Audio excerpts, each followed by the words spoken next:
Hey, guys, welcome back to TD Fitness. This is Coach T, and this is episode number 76, where we're talking fat facts, how to lose body fat, and some specifics when it comes to fat loss for women. I think everyone's going to find some benefit here because fat is really one of the commonly misunderstood nutrients, if you will, and it can be confusing when it comes to talking about fat from a health standpoint.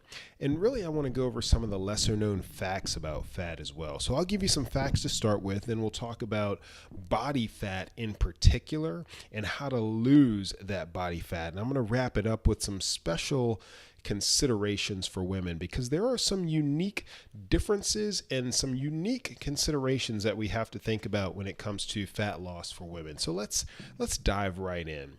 We're going to go right into some of the general fat facts just to kind of level the playing field here and make sure we're all tracking on the same foundation of knowledge.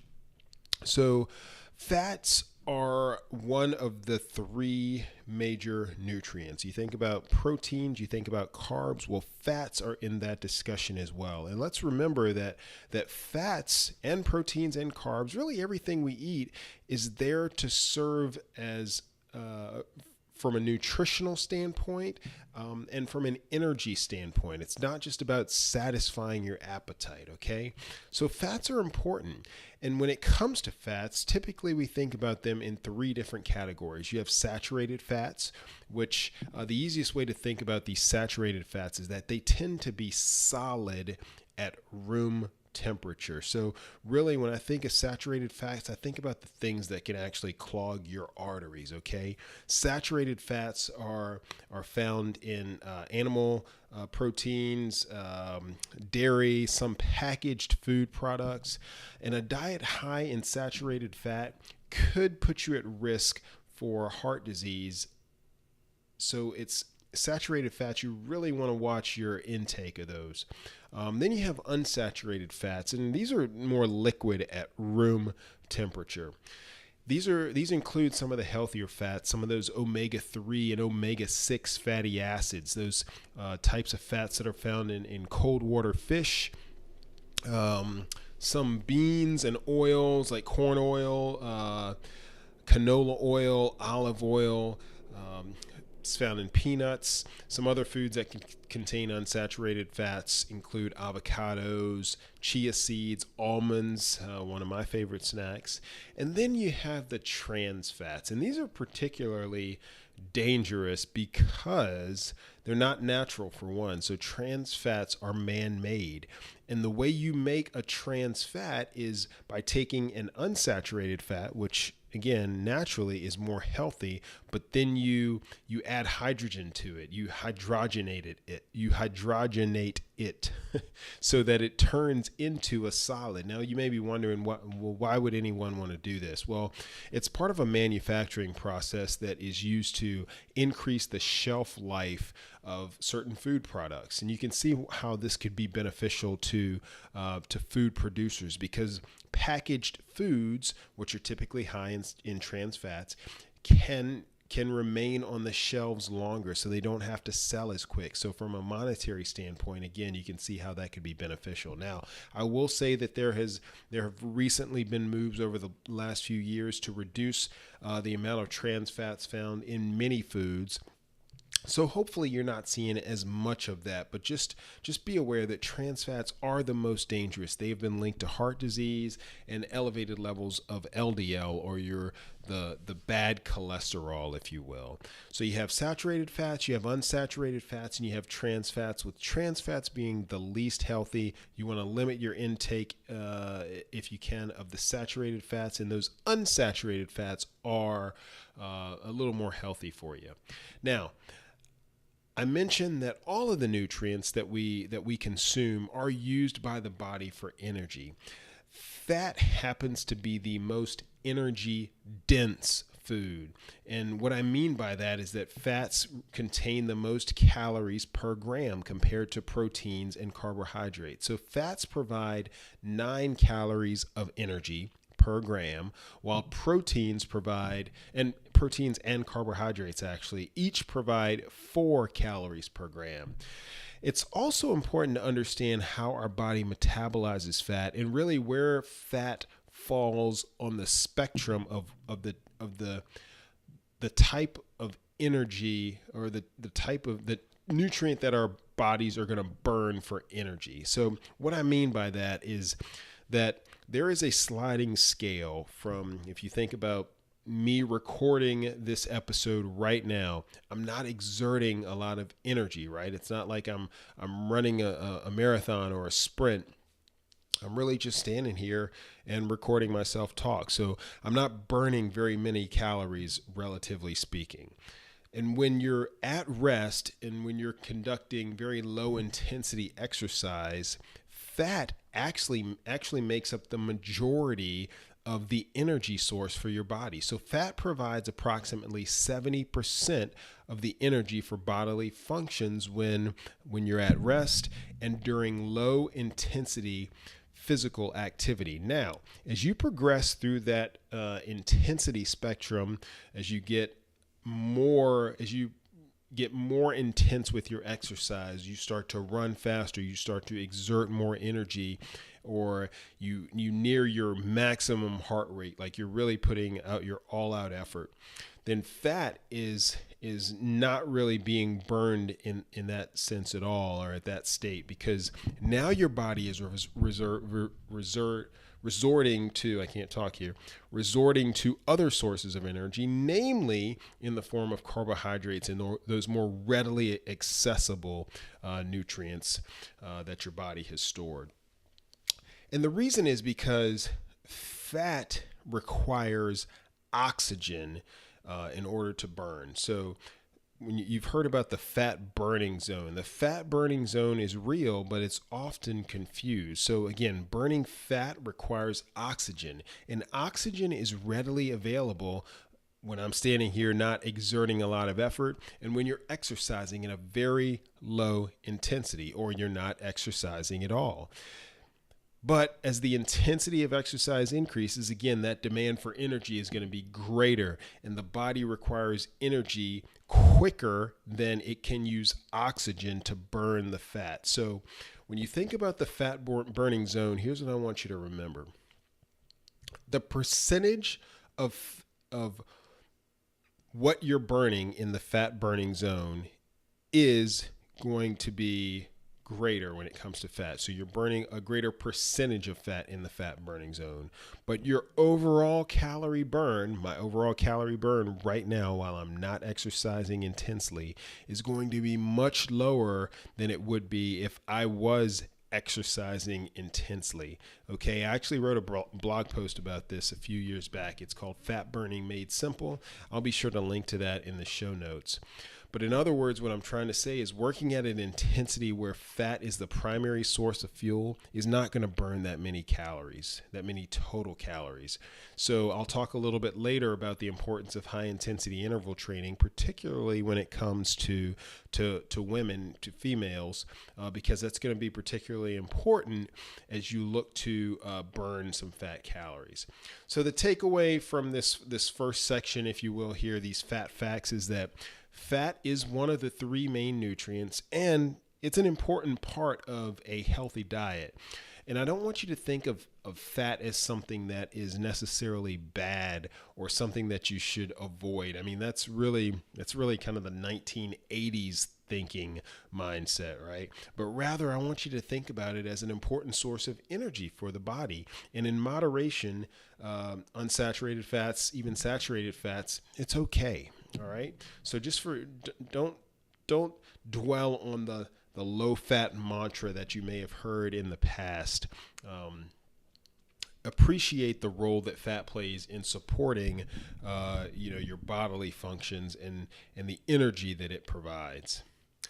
A healthy diet should contain really adequate amounts of those unsaturated fats, and again, limited amounts of saturated fats and almost no trans fats. So that's kind of the takeaway here.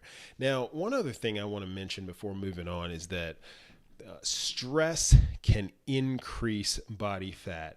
You've heard me mention the effects of stress before when it comes to weight loss and weight retention, really. And again, I'll highlight it here because I think it's important and it's something that we so often overlook. We think about living healthier and immediately our minds go to exercise and eating well, which are two very good things, don't get me wrong.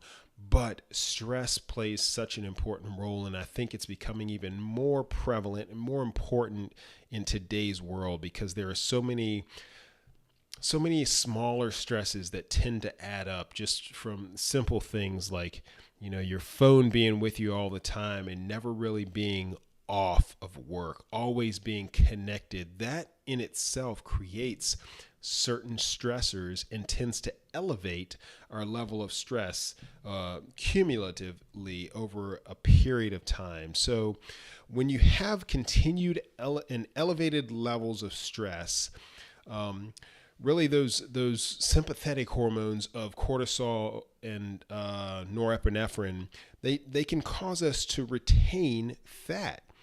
Also, when we don't exercise, remember exercise serves as a stress reliever. You have to understand that the body is going to release more of those triglycerides into the bloodstream during times of stress, and it's kind of a natural function, and it anticipates that your body is going to use those triglycerides during times of stress for energy, for working muscles. But if there's no significant physical activity to use that energy, then those triglycerides will be stored until they're needed at a later time. And what that means, the translation here, is that your body is going to hold on to that fat. So the bottom line is that stress management plays such an important role in preventing your body from holding on to excess fat. Okay, so those are kind of the fat facts that I just wanted to kind of level the playing field and set the foundation there. Now, I want to talk a little bit about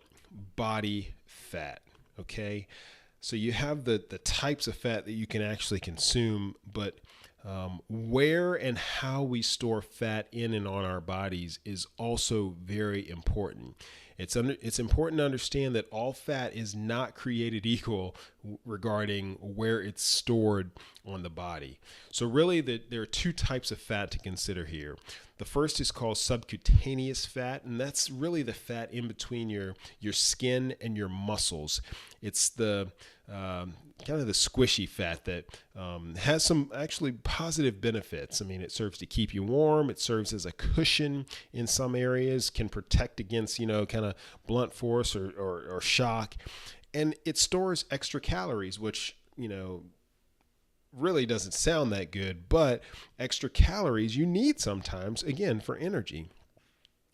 That's the fat that you may be able to feel in your arms and your legs. That's the subcutaneous fat. And it's the fat that is usually referred to as the pinchable fat. So aside from subcutaneous fat, you also have visceral fat, and that is the dangerous stuff. That's the fat that's located in and around your organs. And it's important to understand that because it's really stored around a number of those important internal organs like the liver, the pancreas, and the intestines. Sometimes this is referred to as the active fat because research has actually shown that this type of fat is more dangerous because of its proximity to those vital organs. And it can affect how our hormones function. So storing higher amounts of visceral fat is actually related to a number of health issues. I'll mention those in a minute. But that is something that you want to consider. So the difference between that visceral fat, that fat stored in and around your vital organs in your midsection there, and subcutaneous fat, which is kind of the fat that we all immediately notice, in the extremities. Visceral fat is typically not pinchable. Again, that's the deeper fat, but rather it's pressable. So you may be able to press it and kind of see an indentation remain momentarily. That's kind of the difference between that pinchable, that subcutaneous fat, and the pressable visceral fat. So why is this important? Well, as I mentioned, if you carry larger amounts or greater quantities of that visceral fat, then you can be exposed to a significantly increased risk of a number of health conditions. And I'm talking insulin sensitivity, which can increase your risk of type 2 diabetes, higher levels of cholesterol, elevated blood pressure. And those three are ones that we typically see run together from time to time. You start to carry some excess weight, you start to become pre-diabetic or maybe even full-blown diabetic. You have high cholesterol, you have high blood pressure, and that's really where you're starting to enter a dangerous state. And it's because you're carrying a lot of that excess weight around those vital organs. Heart disease is another thing that can stem from that. And there have also been studies to show links to certain types of cancer, like breast cancer, colorectal cancer, and even Alzheimer's disease. So this is serious stuff when we're talking about this visceral fat. This is no kidding dangerous. So that's why I want to bring it up and make sure that you guys are aware of this. Now, the question you're probably asking is, okay, who does this apply to, and how can I tell if I'm at risk? Well, I'll tell you that a relatively good indicator of visceral fat is really just to take a measurement of your waistline. So one Harvard University study that I read noted that about 10% of our total fat is likely to be stored as visceral fat. So if you're carrying higher amounts of body fat in general, and then more than recommended, then it's more likely that you're also carrying more visceral fat, a greater quantity of visceral fat than is healthy. If you measure around the midsection, then obviously a growing belly can be the result of, some of that visceral fat, but could be the result of both types of fat, but the visceral fat is really what we're concerned about. Research, though, has shown that the size of our belly is a relatively reliable indicator of the health risks that are linked to and associated with visceral fat. And I'll give you a couple of numbers here for you to remember. The first is that if you measure your waist circumference, and we'll just keep it simple, if you measure directly across your belly button, make sure that the tape measure is level in relation to the floor, and don't squeeze in, don't push out. Just relax your gut and take a couple of measurements and take the average of those measurements. What you're looking for men is to have a waist circumference of less than 40 inches, and for women to have a waist circumference of less than 35 inches. Okay, so those are the two numbers to remember. Anything above that puts you at a significantly greater risk of some of those health issues that I just mentioned. Another way to think about it, you may have heard about the apple shape versus the pear shape, and that's really just a quick visual reference of where most of the fat is stored on your body. So pears, for example, if you have a pear shape, then you tend to store fat in the lower extremities, like the hips, the thighs, and in your buttocks. And typically that's stored as subcutaneous fat. Apple shapes, on the other hand, tend to store fat in the upper region, like the belly and the chest, and that's typically stored as visceral fat. So that's generally considered less healthy. So again, just another way to think of it, a pear shape versus an apple shape. But while we're talking about shapes, another set of measurements that can give you a pretty good idea of where you fall on this health spectrum, and this is one that I particularly like, definitely more so than just hopping on the scale, and it's a little bit better than just taking a waist measurement, but that's your waist to hip ratio, because the comparison of the measurements between your waist and your hip can give you an idea of not only the your proportion, but also the fat distribution on your body. So the way to get that measurement is to measure your waist like I've already described it, across your belly button, and then to measure your hips. And when you measure your hips, you want to take the widest measurement, the widest part around your buttocks. Okay. And your waist to hip ratio is going to be your waist circumference then divided by that hip circumference. So the measurements you get for each, you just divide your waist measurement by your hip measurement. What you're looking for, if you're male, you should have a waist to hip ratio of less than 1.0. And that essentially means that your waist is smaller than your hips. Women should have a waist to hip ratio of less than 0.8, meaning similarly, your waist is smaller than your hips, but your fat is distributed more in the hip region, which is more normal for women. And it goes, back to childbirth and all of the different hormones and multiple things associated just with women carrying more weight. And that is completely natural. So it's not unhealthy if you have a waist to hip ratio of less than 0.8. So those are some things to remember. It's important to point out too, though, that all of us have a certain amount of visceral fat. It's not that you can, completely get rid of it. Even if you're thin, you can still have visceral fat around the abdominal region. I mean, being skinny doesn't necessarily mean that you're healthy, right? Another thing to remember is that if your parents or your siblings have some kind of insulin resistance, or if there's a history of heart disease or fatty liver, that's not related to alcohol, then you may be at a greater risk of storing visceral fat. So it's important to know your family health history, okay? So one of the burning questions that I often get is how to lose it, right? How to lose fat. And I'll tell you that there are no big surprises here. The point that I'm trying to get across with this episode and with this topic is to really connect some of those dots from the advice that I've given before, dispel a couple of myths that you may have heard elsewhere, and then remind you of the way forward, a healthy living way forward.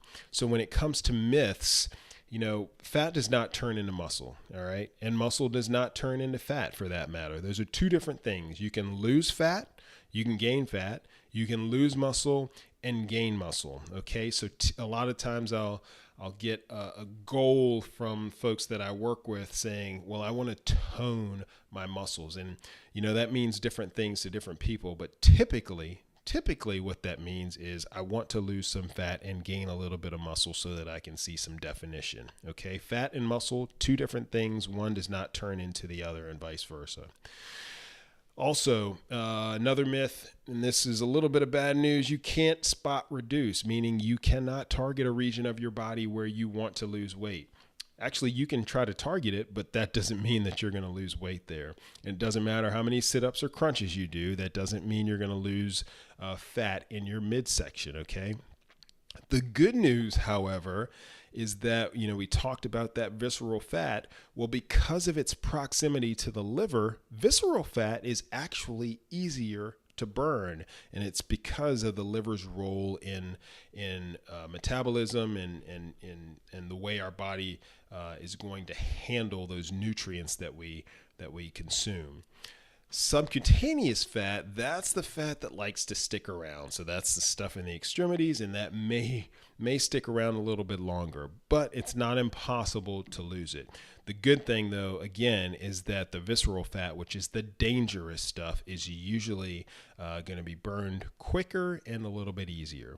And that's really another one of those reasons why, I talk about the importance of exercise even when you're not seeing visual benefits right away. You have to understand that there are good things happening internally that you may not be able to see in the mirror. So that's part of the reason why exercise and diet are important, even if you don't visually see the results right away. Okay. So going back to the question, how do you lose weight? Well, living a healthy lifestyle is the general answer, right? But it's not just about your weight. You want to track your waist and your hip measurements, because each of those measurements, including weight, can be useful to some degree. The key is to really understand what they all mean. All right. Another part of living healthy, obviously, is moving more. I'll remind you of the recommended amounts of exercise for the general population, and that's 150 minutes of exercise minimum each week. That equates to just over 20 minutes a day, right? If you exercise every day. But regular exercise, again, helps you get rid of that visceral fat.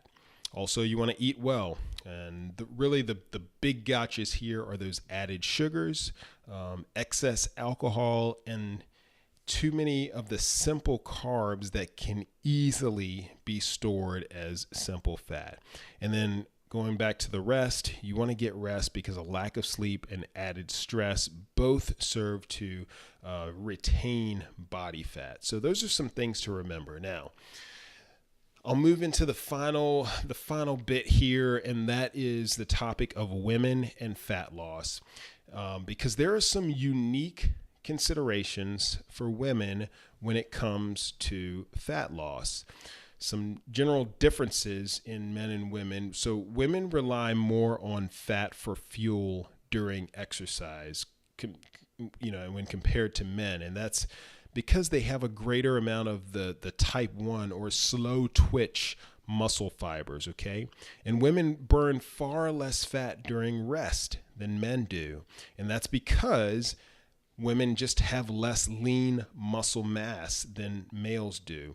And muscle is the most metabolically active component in your body. So the less muscle you have, the fewer calories you're burning. A majority of that daily caloric expenditure is due to your metabolism, what we call the basal metabolic rate. And there are a number of things that go into it. That's the amount of lean muscle mass you have, how much exercise you do, and really what your body just uses to sustain life, okay? But the more muscle you have, the more calories you're going to burn on a regular basis. And women, generally speaking, have less muscle than men. Women also lose muscle mass at a much faster rate as they age. So all of these things are kind of combining, right? And you can see how it's really the perfect storm for retaining or carrying excess fat. Women's fat metabolism is really, influenced a lot more by hormones than it is for males, right? So things like your age, your menstrual cycle, pregnancy, all of those natural things that are unique to women, they all have an effect on women's fat burning hormone profiles. So for women in particular, when you hop on the scale, and this is one of the reasons why I don't recommend weighing yourself every day, just because of the psychological circle you can get yourself wrapped around. But for women in particular, the weight on the scale can fluctuate significantly from day to day, and that's due to water retention, due to the menstrual cycle. I mean, you name it. There are a number of things that go into that, right? And men, another point here is that men naturally produce relatively large amounts of testosterone, which serves to build muscle and burn fat. Women produce larger amounts of estrogen and progesterone. So those hormones tend to increase the storage of fat. And that sounds a little bit unfair, I know, but when you think about it, I mean, this is really linked to the essential process of childbearing, which only women can do. So that's kind of where it comes from just from a evolutionary standpoint. So the problem, though, is that currently the average American female now has about 40%, that's 40% of body fat. Female body fat percentages over about 30% start to carry some increased risks for health issues, specifically morbidity and mortality. So how do you counter it? And I wanted to give you something simple, something to remember, something that you could take away. So I came up with an acronym called HER. That's HER, okay?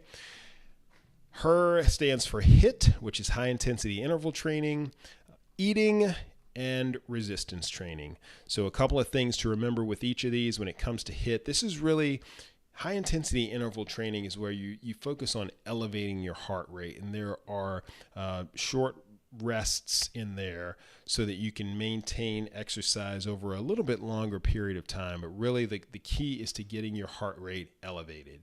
Now, if you think back to what I talked about a little while ago, fat isn't the primary source of fuel during those high intensity sessions, but you do burn a greater amount of overall calories, meaning that you net more fat calorie burn than during high intensity interval training than you would with low intensity exercise. Also, with interval training like this, your body continues to burn calories throughout the day and after the session. It's even been shown that up to 48 hours later, you're still burning more than you would normally, and that's because of those hormones that are released during those high intensity sessions and their effects on the utilization of fat. How much HIIT should you do? Typically recommend 1 to 2 sessions per week. You don't want to overdo it though, because these can be pretty strenuous, but also cycle it with some lower intensity work as well. So the H in HIIT is HIIT, high intensity interval training. The E stands for eating. So the important takeaway here is that I'm telling you to eat, not to avoid eating. Particularly for females, this is particularly relevant for females, starvation diets do more harm than good, okay, when it comes to female fat loss. And that's because the body thinks it's entering a starvation mode, for lack of a better term. So it's going to hold on to the most calorically dense substance that it can, and that is, you guessed it, fat, because fat provides 9 calories of energy per gram. Proteins and carbs only provide 4 calories of energy per gram. So it wants to hold on to that most caloric substance, which is fat, and then your body wants to get rid of the biggest calorie burner, which is muscle. So when you're not feeding yourself and your body goes into this starvation mode, it's saying, hey, let me hold on to the fat because I'm going to need that for energy and for life, and let me burn some of this muscle, because muscle is actually burning the fat that I actually want to keep. So in that starvation mode, those additional calories, any additional calories that you bring in are going to be quickly stored as fat, and your body's going to start to burn muscle, and that's not a place you want to be in, okay? So you want to eat. This is one of the reasons why, I've talked about intermittent fasting a couple of times here on the TD Fitness podcast, but for women in particular, you have to be careful with fasting and any kind of starvation type diets, because you could get yourself into trouble with those. I would definitely recommend seeking some expert advice from a registered dietitian if you're a female and you're thinking about experimenting with fasting or doing any kind of starvation type diet. All right, so H is for high intensity interval training, E is for eating, and then the R in her is for resistance training. And I'm not just talking about lifting weights. That's why I didn't say lifting weights. I said resistance training, because that can include a whole host of other things besides just lifting weights. In fact, body weight training is one of the best things you can do. You can also use tubes or bands or suspension straps like the TRX. So any kind of resistance training, okay? Now, I know the typical concern here is that you don't want to look bulky. You don't want to, have a muscular look a lot of times. I'm here to tell you that you're not going to put on too much muscle and look bulky just by doing some resistance training once or twice a week. Women just don't have the natural hormones to do that, which are testosterone and growth hormone. They don't possess that necessarily to naturally build that much muscle. Okay. Also, think about it this way. I mean, we've seen like female body physique competitors on stage, kind of like the bodybuilding contests for guys, but they have these fitness competitions and physique competitions for women. Well, to get to that point, you have got to be very, very specific with your diet, with your water intake, and with your exercise plan. It's not just something you're going to stumble upon by working out a couple of times a week and doing some resistance training, okay? So you don't have to worry about looking bulky just by doing resistance training, okay? That's an important point I want to get across here.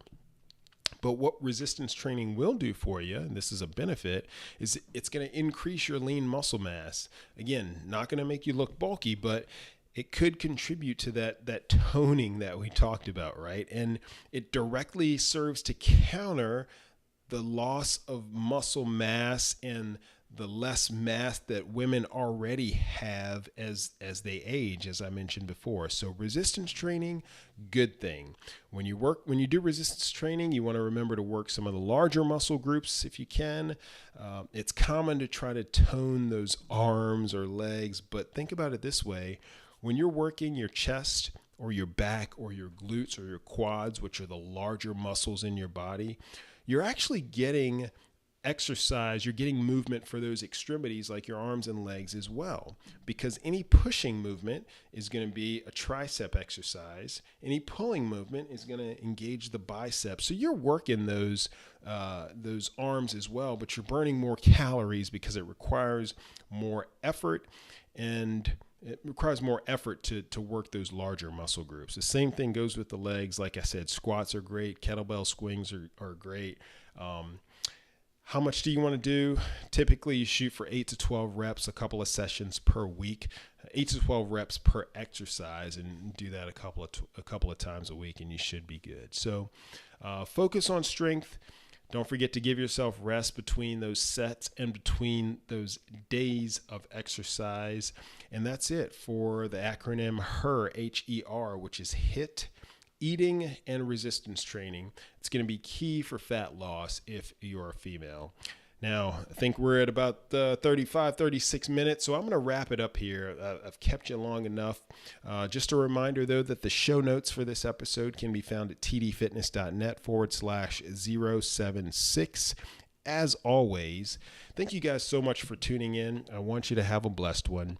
Coach T, out.